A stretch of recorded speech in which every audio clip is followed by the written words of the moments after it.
நண்பர்கள் அனைவருக்கும் வணக்கம். இன்றைக்கி செம்பருத்தியில் ஒரே ஒரு செம்பருத்தி கிடச்சிதுங்க.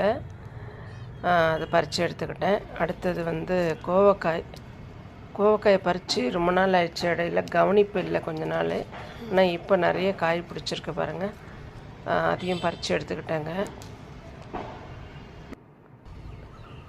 இது இருவாச்சி மல்லிங்க. இருவாச்சியில் செடி நிறைய மொட்டுக்கள் தாங்க. அதையும் நிறைய இருந்தது, பறிச்சுக்கிட்டேன். இது ரோஜா மல்லிங்க. ரோஜா மல்லி 3 பூ இருக்குது, 3 பறிச்சுக்கிட்டேன். மொட்டுக்கள் பாருங்கள் எவ்வளோ அழகாக இருக்குன்னு. இந்த மொட்டுக்கள் பறிக்கிறதுக்கு எனக்கு மனசு வரல. நாளைக்கு பூத்த அப்புறம் நல்லா பெருசாக இருக்கும் பார்த்தீங்களா, அதை நல்லா விட்டுட்டேன். முல்லைப்பூ பாருங்கள், முல்லைப்பூவும் ரொம்ப அழகாக இருக்குது. அதையும் பறிச்சுக்கிட்டேன். ப்ரூனிங் பண்ணி விட்ட அப்புறம் நல்லாவே தழைச்சி வந்திருக்குதுங்க. இது பார்த்திங்கன்னா எலுமிச்சை மரங்க. எலுமிச்சை மரத்தில் டெய்லியுமே ஒரு ஜூஸ்க்கு ஏற்ற மாதிரி ஒரு 5 காய் 10 காய் எடுத்துகிட்டு தாங்க இருக்கேன். இந்த மரத்தில் எப்படியுமே ஒரு 50 காய்க்கு மேலே இருக்குங்க. எனக்கே ஆச்சரியமாக இருக்குது, ரொம்ப ஆசையாகவும் இருக்குது பார்க்குறதுக்கு. இதுக்கு என்ன கரைசல் நான் கொடுத்தேன்னா, இதுக்கு ஃபெர்டிலைசர் படிகார மோர் கரைசல்னு ஒரு வீடியோ கொடுத்துருப்பேன் பாருங்கள். அவ்வளோதாங்க. மாதத்துக்கு ஒரு தடவை தாங்க இது கொடுத்தா போதும், நல்லா காய் பிடிக்குது பாருங்கள். ஆனால் என்னென்னா, காய் மட்டும் கொஞ்சம் சைஸ் சின்னதாகிடுச்சு. கொஞ்சமாக காய் இருக்கும்போது அளவில் பெருசாக தெரியுது காய். ஆனால் நிறைய காய் பிடிக்கும்போது சைஸ் சின்னதாக போயிடுச்சுங்க.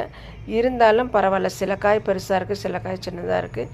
இருந்தாலும் இது நம்ம தோட்டத்து காய் அவ்வளோ சந்தோஷமாக இருக்குது. ஒரு க்ரோ பேக்கில் வச்சு நம்மளால் இவ்வளோ ஹார்வெஸ்ட் பண்ண முடியுது அப்படிங்கிறப்ப ரொம்பவே சந்தோஷமாக இருக்குதுங்க. ரொம்ப நல்லா இருக்குதுங்க. காயும் அவ்வளோ டேஸ்ட்டாக இருக்குதுங்க.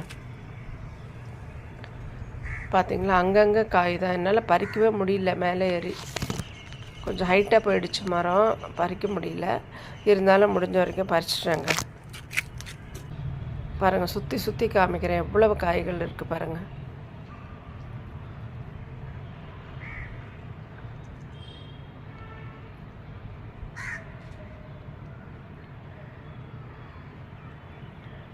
நிறைய காய்கள் இருக்குது, அங்கங்கே உள்ளெல்லாம் இருக்குது.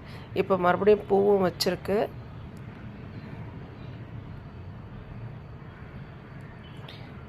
இந்த ஃபெர்டிலைசர் நீங்களும் ட்ரை பண்ணி பாருங்கள் ஃப்ரெண்ட்ஸ். இது நல்லாவே பலன் இருக்குது இந்த ஃபெர்டிலைசரில். நீங்களும் ட்ரை பண்ணி பார்க்கலாம்.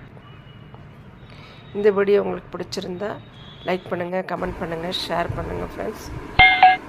நன்றி, வணக்கம்.